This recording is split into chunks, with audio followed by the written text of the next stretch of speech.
Assalamualaikum warahmatullahi wabarakatuh. Saya Muhammad Novel, senior teknik 10 mengenai KTM saya.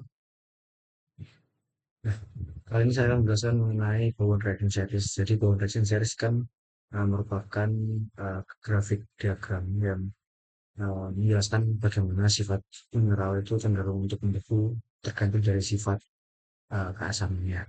Nah, saya betul di garis masuk.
Jadi ini sudah jadi untuk kami eh, gambarnya saya berikan.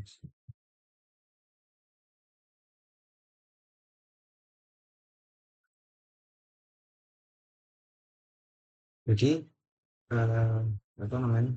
Ada dua ya, ada dua di sini kan ada dua ya, sini sama di sini. Nah, ada dua reaksi yang terjadi. Kemudian eh, kemudian yang menyatu lagi di bawah sini. Nah, reaksi itu ada dua. Yang pertama yang putus-putus itu yang putus-putus yang ini, ya. Yang ini yang satu ini. Dan ini continuous. Ini discontinuous, ini continuous ya. Oke, lanjut. Untuk yang discontinuous series itu ada olefin yang di paling atas, kemudian piroksin, ampikol, dan dioksid. Nah, ini kan tergantung dari suhu ya, suhu yang eh, ada. Jadi kalau suhunya semakin rendah, dia akan semakin olefin itu cenderung membeku di suhu tinggi. Bisa dilihat di sini. Untuk olefin di sini, dia membeku di suhu sekitar 1400 derajat. Sedangkan untuk yang Corsa, dia sekitar di 700 derajat. Nah, ini kecenderungan suatu mineral untuk membeku atau mengkristal. Maka ketika di suhu 1400, kuarsa masih apa?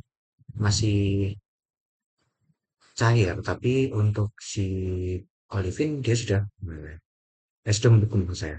Nah, kemudian dia akan terus menerus ada perubahan di sini. Jadi di suhu sekian akan mengendap mineral ini, sekian akan mengendap mineral ini. Nah, ketika yang kejadian tadi, jadi olivin itu tidak stabil kalau misalnya magmanya terus meninggi. Dan mineral ini akan bereaksi dengan magma yang masih cair sehingga berubah menjadi piroksen. Nah, jadi dia akan berubah menjadi piroksen, kemudian dia akan mendingin terus seperti olivin, kemudian menjadi amphibol. Selanjutnya habis dari amphibol dia akan menjadi biotip. Hingga akhirnya mineral sebelumnya tidak akan bertahan tapi menjadi kondisi yang baru gitu. Jadi mineralnya itu akan berubah menjadi mineral yang baru karena tidak cocok dan tidak stabil karena suhunya yang turun. Beda dengan yang continuous series ya.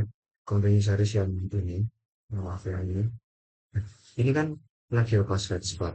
Plagioclase itu dia ada dari sini sampai ke bawah itu sama-sama plagioclase spar. Cuman yang membedakan adalah kandungan kalsium dan sodiumnya.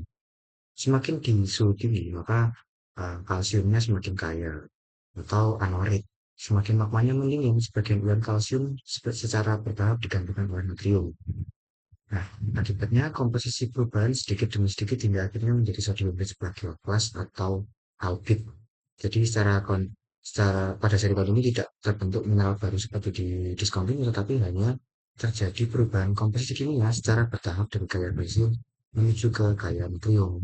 Nah, kemudian akan bergabung di bawah sini menjadi uh, muskovit. Muskovit, kalsium feldspar, dan kuarsa. Maaf, kalsium feldspar, muskovit, dan kuarsa. Nah, mineral-mineral ini merupakan mineral yang mengkristal paling aktif karena membutuhkan temperatur paling rendah. Nah, kuarsa bahkan sering menjadi mineral terakhir yang terbentuk karena dia paling bawah jadi dia.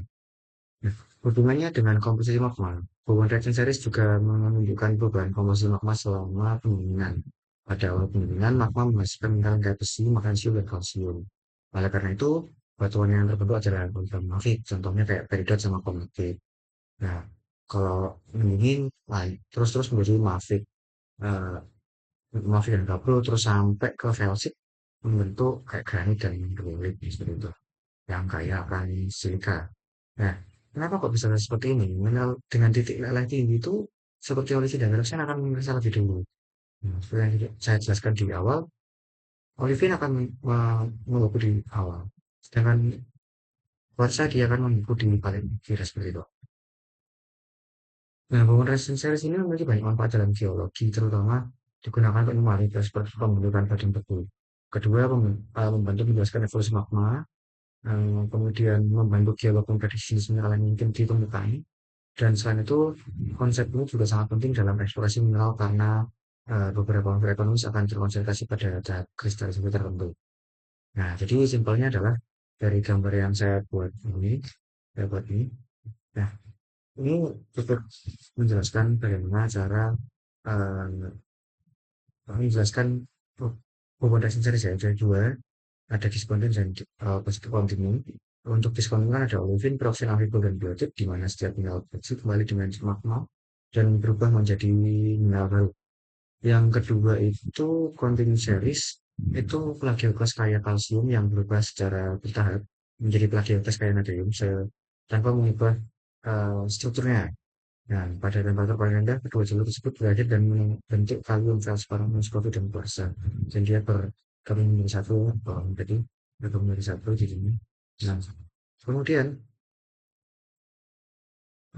bahwa nasi saya juga menunjukkan bahwa selama pendingin magma, komposisi batuan berkembang dari ultramafic menjadi mafic, interpol, dan akhirnya jadi felsic. Seiring meningkatnya kandungan silika dan menurunnya kandungan besi, magnesium, dan kalsium. Mungkin segitu saja penjelasan singkat saya mengenai Power Reaction Series. Kurang lebihnya mohon maaf dan sampai jumpa di video selanjutnya.